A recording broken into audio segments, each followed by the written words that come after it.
Assalamualaikum warahmatullahi wabarakatuh. Salam sejahtera bagi kita semuanya. Semoga kita selalu dalam keadaan sehat dan dalam lindungan Allah Subhanahu wa taala.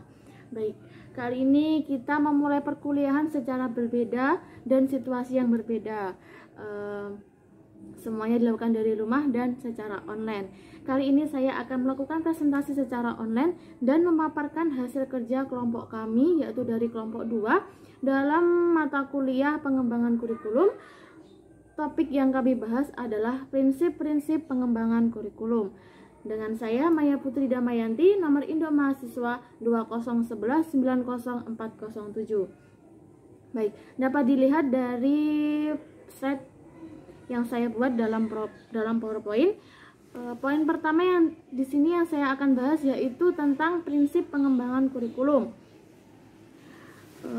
Kurikulum merupakan alat yang digunakan untuk mencapai tujuan pendidikan dan pengajaran yang telah disahkan dan dicetuskan oleh lembaga pendidikan. Kurikulum ini bersifat dinamis dan progresif. Maksudnya dinamis itu bisa berubah-ubah sesuai dengan situasi dan kondisi, dan bersifat progresif ini adalah kurikulum itu harus selalu dikembangkan dan disempurnakan agar sesuai dengan kemajuan dan perkembangan ilmu pengetahuan serta perkembangan teknologi. Pengembangan kurikulum merupakan proses merencanakan, menghasilkan suatu alat pendidikan yang digunakan dan diterapkan dalam proses belajar mengajar di kelas. Jadi kurikulum ini merupakan alat sebagai sarana untuk mewujudkan tujuan yang ingin dicapai dalam suatu pendidikan. Terus pengembangan kurikulum ini harus mengacu dan berpijak pada prinsip-prinsip pengembangan kurikulum yang berlaku ya. Hal ini bertujuan agar hasil yang didapatkan ini sesuai dengan minat, potensi, dan kreativitas keterampilan dari peserta didik. Kemudian dengan begitu peserta didik itu mampu menerapkan dalam lingkungan sekitarnya, dalam kehidupan sehari-harinya. Nah,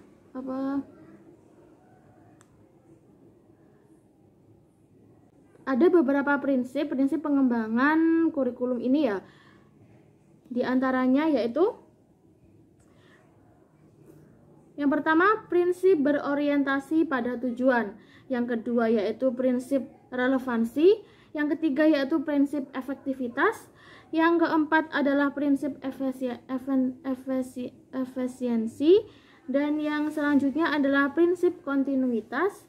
Kemudian prinsip fleksibilitas, prinsip sinkronisasi, dan yang terakhir adalah prinsip demokrasi. Baik, di slide selanjutnya saya akan menjelaskan tentang prinsip berorientasi pada tujuan.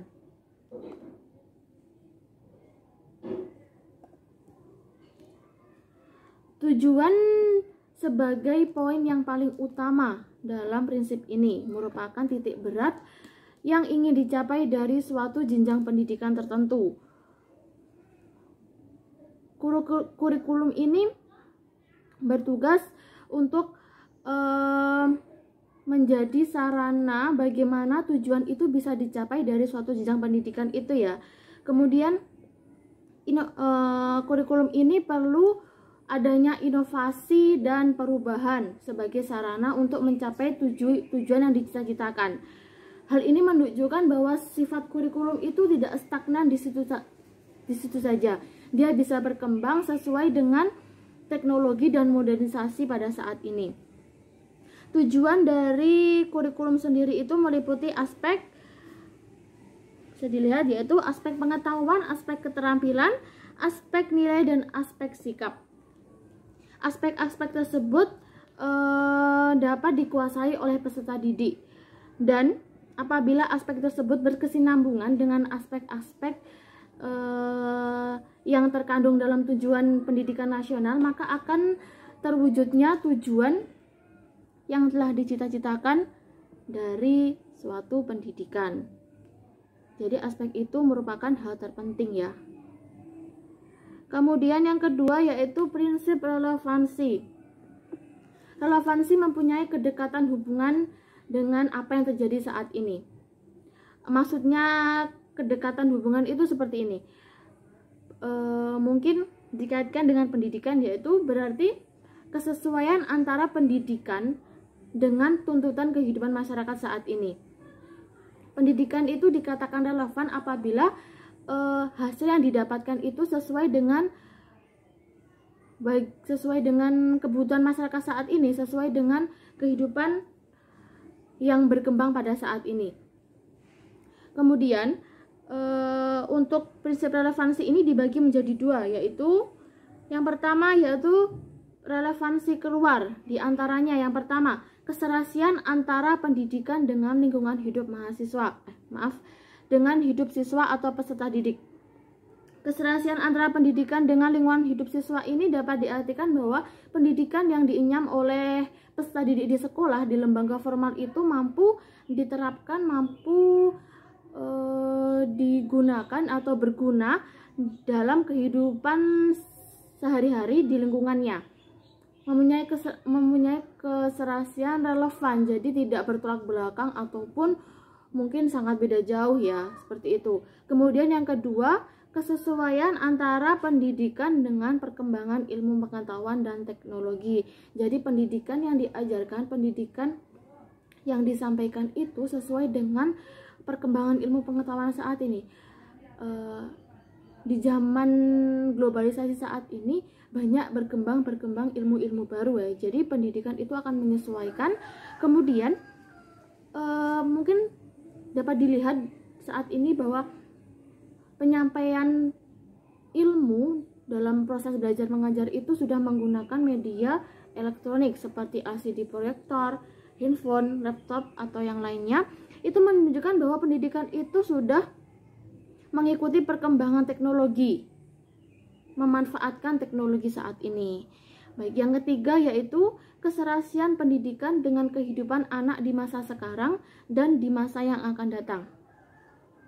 Pendidikan yang didapat saat ini diharapkan mampu digunakan untuk era saat ini, di masa sekarang ini, dan juga diharapkan mampu diterapkan untuk 20 tahun yang akan datang. Pendidikan ini kembali dapat digunakan, jadi tidak hanya melulu untuk saat ini saja, jadi tetap bisa berkembang dan mengikuti perjalanan waktu ya.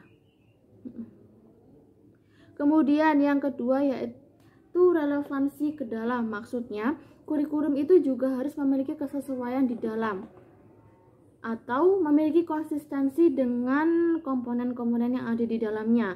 Komponen-komponen dari relevansi ke dalam ini diantaranya yaitu berisi tujuan, isi, proses, penyampaian, dan penilaian. Komponen-komponen itu harus berjalan beriringan untuk menghasilkan sesuatu yang diharapkan. Relevansi ke dalam ini menunjukkan suatu keterpaduan kurikulum ya. Jadi apabila komponen itu dapat berjalan sesuai porsinya, dapat berjalan beriringan, maka akan tercipta keterpaduan dari kurikulum itu sendiri. Maka dengan begitu akan tercapainya sebuah tujuan pendidikan tadi yang relevan dan serasi. Karena apa? Pendidikan itu dikatakan relevan apabila hasil yang didapatkan akan berguna bagi kehidupan seseorang di masa sekarang maupun di masa yang akan datang.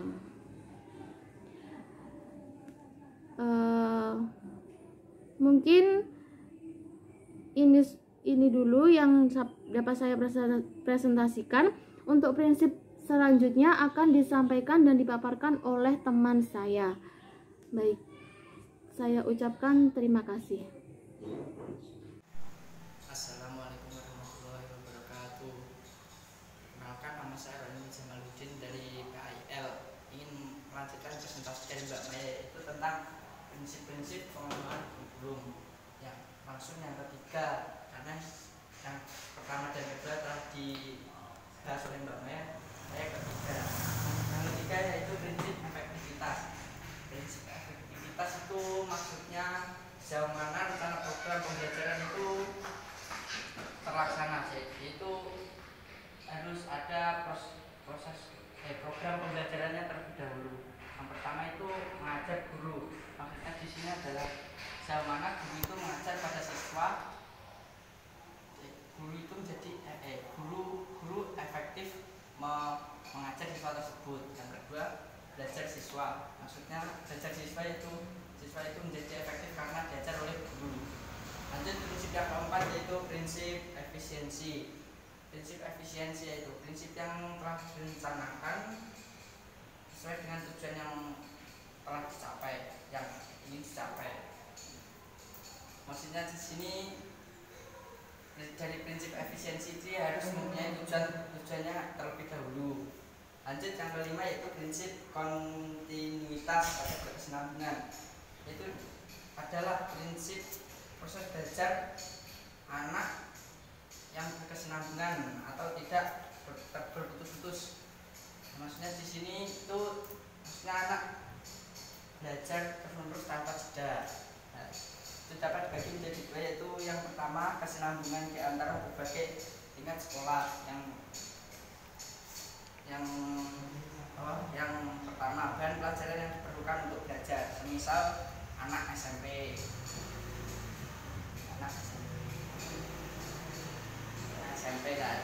Di SMP ini kita mendapatkan pelajaran IPA dan IPS. Setelah kita naik ke jenjang berikutnya yaitu SMA, itu sudah beralih menjadi bahan pelajaran yang telah diajarkan dari anak SMP. IPA sama IPS itu berubah menjadi kimia, fisika, biologi, sosiologi, geografi, dan lain-lain. Yang kedua, kesinambungan di antara berbagai bidang studi. Misalnya untuk mengubah angka temperatur dari skala Celsius ke Fahrenheit itu menggunakan angka pecahan yang telah diajarkan pada pelajar SMA. Sekian presentasi dari saya, dan presentasi ini akan dilanjutkan oleh teman saya. Sekian, wassalamualaikum. Baik, saya Maratul Hidayat Rifki akan melanjutkan pengulasan dari Mas Roinul mengenai prinsip-prinsip pengembangan kurikulum. Prinsip fleksibilitas. Prinsip fleksibilitas sendiri merupakan prinsip suatu kurikulum yang di dalamnya terdapat kelenturan maupun keluasan, sehingga fleksibel dalam memilih program pendidikan, fleksibel dalam mengembangkan program pengajaran. Fleksibel sendiri menyediakan ruang kebebasan dalam bertindak agar mencapai suatu tujuan tertentu. Prinsip sinkronisasi. Prinsip sinkronisasi merupakan suatu keterpaduan ataupun koordinasi, keserasian, kesamaan, dan dengan memperhatikan berbagai keragaman karakteristik anak didik kita, kondisi daerah, serta jenis pendidikannya, maka tanpa membedakan agama, suku, budaya, dan adat istiadatnya, sehingga akan mendapatkan suatu keserasian. Nah, dengan kurikulum yang meliputi substansi yang di dalamnya terdapat komponen wajib dan pembangunan diri serta terpadu, disusun dalam kesinambungan atau keserasian yang bermakna dan tepat antar substansi.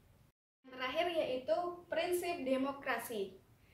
Pada pengembangan suatu kurikulum harus memperhatikan nilai-nilai yang demokratis serta tanggung jawab. Sekolah terutama sebagai pusat kehidupan yang demokrasi melalui proses pembelajaran yang demokratis, seperti menjunjung tinggi nilai keadilan, pemberian penghargaan terhadap yang berbakat, nilai keadilan, serta pemberian penghargaan terhadap yang berbakat. Mungkin cukup sekian dari kami. Apabila ada kurangnya, kami aturkan mohon maaf yang sebesar-besarnya. Akhirul kalam billahil hidayah wa taufiq wa akhiran. Wassalamualaikum warahmatullahi wabarakatuh.